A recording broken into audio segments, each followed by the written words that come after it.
Some schools have had to receive books which they don't really need. A school is not doing Islamic studies and is being given books on Islamic studies, really.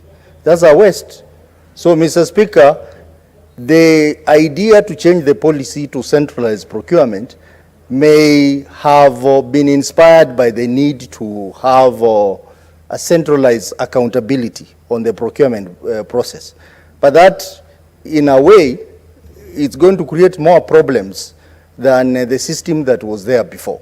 So I think the Committee on Education needs to really reflect on this matter, look at all the possibilities, look at all the loopholes, and report to this House so that, if possible, we should actually revert to the system that was there before, which was that every school could handle procurement of its learning material. Mr. Speaker, let me also comment on the issue of establishment of an embassy in Morocco. Mr. Speaker, this issue of having an embassy in Morocco is long overdue.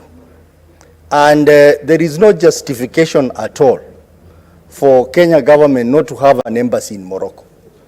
Because all the leading economies in Africa, they all have embassies in Morocco. Start with Nigeria, South Africa, Egypt, Ethiopia,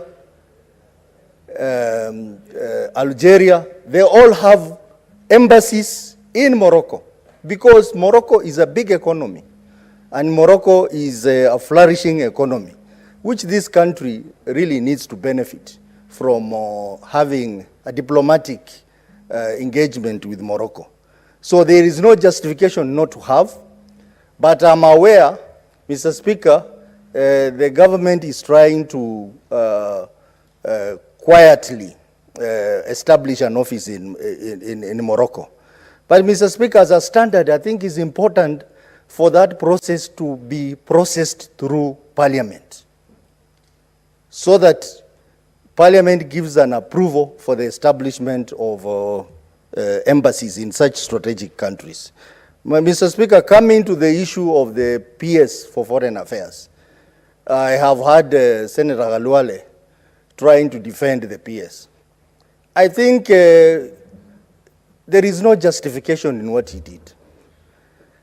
When we have high-ranking government officials resorting to exchanging on social media, then there is a problem.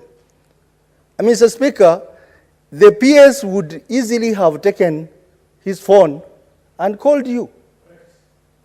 Instead of now going to respond to you on social media. That is unacceptable, and we are seeing this trend emerge in this current government. We have seen the behavior of the CS Moses Kuria on social media and others. I mean, there should be a better way of communicating within government. So there is no justification in what the PS did. And Mr. Speaker, Parliament plays a big role in foreign policy implementation. After all the treaties that we engage in as a country are ratified by this House. So when the PS gives an impression that the Parliament and Senate has no role in engaging on diplomatic mission, Mr. Speaker, that is misconduct. And if it was another country, that PS would be at home by now, Mr. Speaker. He will be at home, I'm telling you. If this thing happened during President Moi's time, by 1 o'clock news, we would hear that the PS has been sacked. So this crippling indiscipline in government, Mr. Speaker, I think is something that we need to deal with as a House, and there is no justification in what the PS did. But, Mr. Speaker, this is a problem of giving responsibility to people who have no civil service experience. They will always do things in this manner. Serious ministries like Foreign Affairs require serious, experienced civil servants who are also diplomats, Mr. Speaker. So Mr. Speaker, I want to What is your point of order, Senator Boni?